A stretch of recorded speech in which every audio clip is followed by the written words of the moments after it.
Hello, welcome to the Truth Legal podcast. My name's Andrew Gray. I'm the owner of Truth Legal Solicitors here in Harrogate. Today I'm delighted to be joined by Peter Campbell.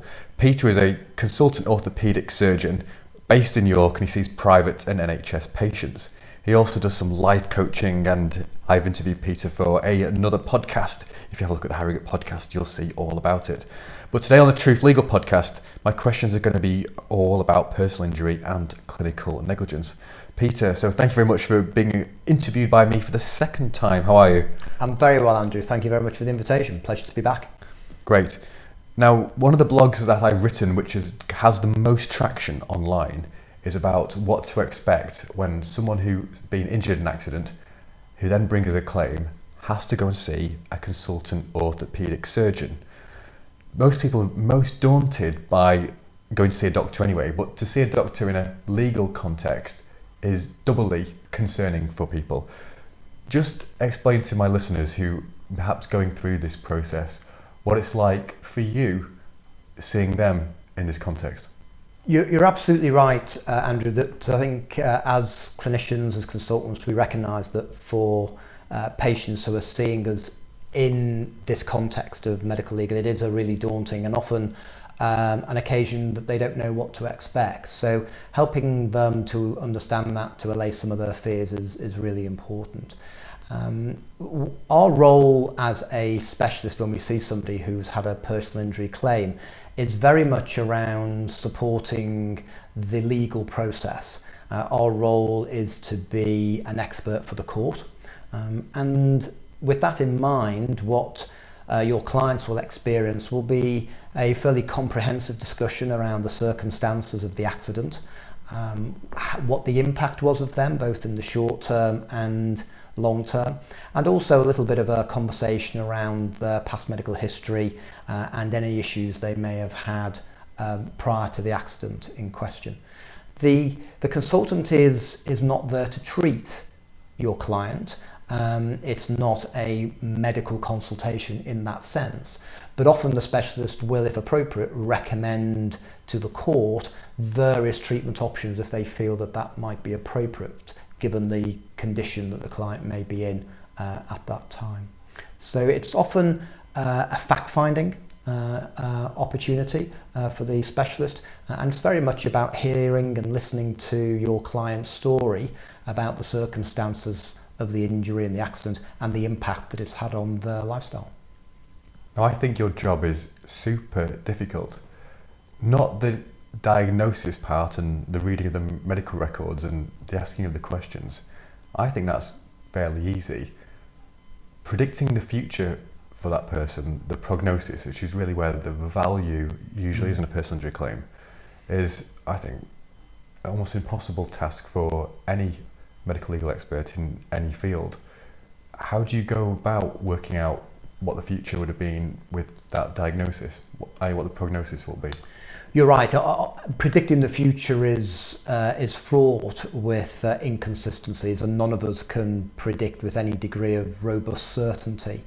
What we can do is make an estimate on the balance of probabilities, and to assist us with that, we look at the type of injury that the client may have had, whether there was any structural damage as a consequence of that injury, what the rate of recovery has been like, but also what the health was like before the accident.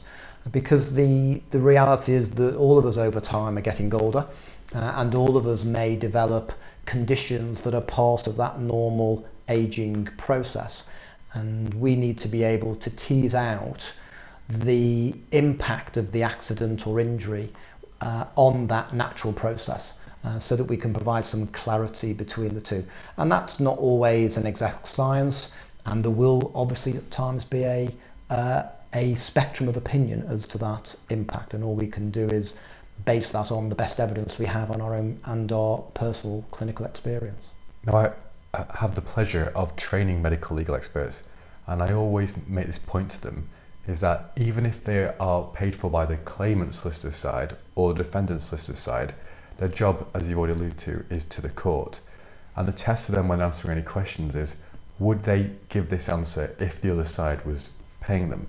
Because frankly, as medical legal experts, you come under intense pressure from the solicitors and barristers to not change your opinion in a negative way, but to mould it to... I'm struggling to describe how we ask you to sort of change your reports in a better way for our clients, but that's what we have to do. It's a difficult tightrope for us as solicitors asking you those questions, but it must be hard for you when you know who's paying you. Help me out here, Peter. Yeah, no, you're right, and we as experts understand that dilemma. It is the system that we're in terms of the legal system. It is a bit adversarial, and you and I would probably both have have a similar view as to whether that's beneficial or not. And often the adversarial process that we have can seem to be a bit clunky and to get in the way sometimes of good outcomes. But we are mindful that whilst we are paid by either the claimant or the defendant, our role is to be an impartial advocate for the court.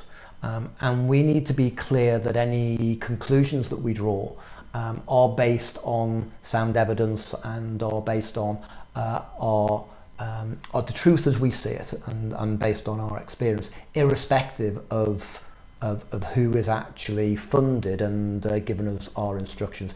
And I think that's also an important issue for the clients to recognise, that just because they're coming to see us at the behest of their own solicitors, or indeed at the behest of the other side solicitors, we are there to take a factual account of the circumstances and provide an opinion to the court that can help the court decide which of the routes that they may want to go down. Now, a question which comes up an awful lot in my office is when we have clients who, before an accident, had no symptoms at all, and then they've had an accident and then they have plenty of symptoms in whatever part of the body where their injury took place.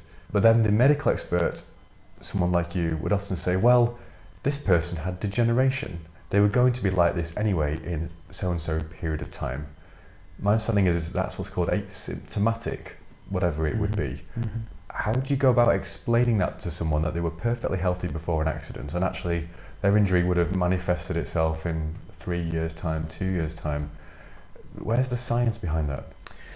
Well, I think what we try and explain to patients and your clients through that process, and part of this is educating your good selves as a solicitor as well, of course, is that symptoms develop in people in the general population not just because they've had accidents.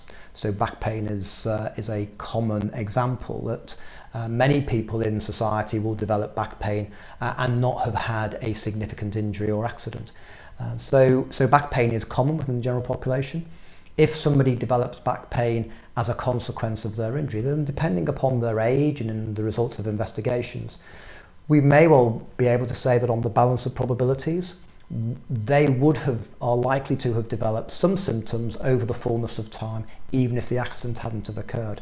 And what the accident has done, therefore, is accelerated or brought forward those symptoms earlier than they would have occurred. Now, that may not be the same if somebody has sustained a broken ankle, because, for example, most people would recognise that very few people spontaneously break an ankle over the course of their lifetime. So if somebody has a broken ankle, then the chances are that happened because of the accident and not because it just happened because they were the age that they were. So it does very much depend upon the injuries sustained, as well as the various contexts of the patient in terms of their age and lifestyle. Thank you. Now, we've dealt with personal injury pretty well. There's also the branch of law, clinical negligence.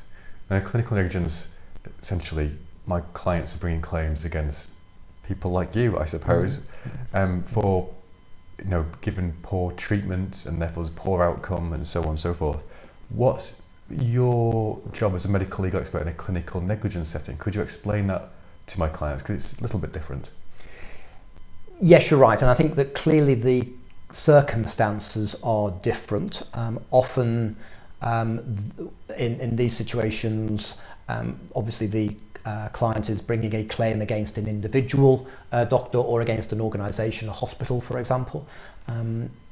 obviously we need to be sure that there's no conflict of interest. So I wouldn't be seeing somebody for clinical negligence as an expert if they were bringing a claim against my hospital or a close colleague. That would be a clear conflict. In some ways the roles are similar in that I'm there to provide evidence for the court in an impartial way, but my level of expertise often is around not just the incident and the potential impact on the client, but also the care that they have received, and whether, from my experience, that would be consistent with a standard of care that the vast majority of my colleagues would have provided, or whether that standard of care has fallen below that level. And then the other question that's often asked is then, well, what was the consequence of that? Did that failure of care lead to the symptoms that the client is experiencing? So there's those two elements really: standard of care, and then what was the impact of that standard of care related to the symptoms that the client was experiencing. And we try and tease out both of those, both through the consultation with the client, but also review of all the available medical records. That's a very good answer to that question. It is, and should be, difficult to sue a doctor. You've already mentioned that to bring a successful claim in a clinical negligence way, the standard of care must be pretty atrocious, not just a little bit poor. It must be something that pretty much no other doctor would have done. And it, I think, protects doctors in a public policy way so that there aren't hundreds of thousands of claims against medics. I think last year there's only 17,400 claims brought, which, if you take the number of interactions with the NHS last year, for there only to be 17,400 clinical negligence claims, I think that's quite a small number, in fact. And I think it was declining rather than increasing. Still staying with the clinical negligence arena, as a consultant orthopaedic surgeon, are there any obvious places where your colleagues often make errors? So a couple of things I think I would point out, Andrew. I think it's quite interesting, your previous comment. I agree that the incidence of medical negligence against doctors is very low when you look at all of the interactions. I would take that as a sign that, by and large, the vast majority of doctors are doing a good job and patients are really happy. I would hope that a standard of care would not have to be atrocious or well below the bar for that to be recognised and for patients to be and clients to be recompensed for that. I think that it is our duty as consultants, as specialists, as doctors, to maintain that standard to be as high as possible, and for us to be vocal when we, as hard as it may be, to be vocal when we see departures from that standard of care that may have an impact on patients. So I would not want to see a situation where we have to wait for standards of care to be atrocious before they are highlighted. And going back to your question in terms of clinical negligence and sort of where are those particular errors, if you like, I think for me the key thing is around communication. In my experience, most patients are unhappy because they don't feel as though either they've been listened to or they haven't had a clear explanation about what has happened. And regrettably, risk is a part of life. Risk is a part of crossing the road, taking a plane on holiday, driving down the street. All of our normal everyday activities carry an element of risk, and medical intervention carries as much risk, if not more, than any other activity we get involved in. So understanding the risks of a procedure, of an intervention from a specialist, as well as understanding the rewards, is very, very important. So patients are entering into that intervention with their eyes wide open. And there is a difference, a huge difference between a patient unfortunately experiencing a complication despite everyone's best efforts and a patient experiencing care which has been substandard. And we need to differentiate between the two. And one of our roles as an expert is to try and differentiate between where a patient has undergone a less than satisfactory outcome through a complication that occurred through no fault, as opposed to an unsatisfactory outcome that occurred through some error of judgment or some poor element of care. So I think for me, communication and fully informed consent are probably the two key areas that I try and instill in my trainees and in the doctors that I've trained that are pivotal to maintaining a good, honest and open patient-doctor relationship. Thank you. In my experience of clinical negligence clients, obviously they don't want to be in the position that they're in. They really don't want to bring claims. Some people perhaps would find it easier to bring a whiplash claim in a personal injury setting, sure, and you're suing an insurer of someone that you don't really know usually. In clinical negligence way, it's their doctor who they've trusted, the hospital, perhaps their local hospital, where it's staffed by some of their friends. It's not something that people enter into lightly at all. And as you say, if there has been negligence, there has been a poor outcome, often the medic's bedside manner, their communication, their honesty with their patient, I think reduces claims coming. It's when the doctors maybe club together and there is no honest feedback to the client, where the client looks around for answers, makes those complaints and starts calling solicitors. So you're absolutely right, and I'm glad you train your doctors to be that way, to just be open, to have their duty of candour, which I think should have always existed with NHS. It shouldn't be a new concept. But I think it will reduce claims and make happier patients. And that's what we all want in the long term. It is. Absolutely. Peter, thank you very much for your time today. It's been a pleasure to be here. Thank you, Andrew.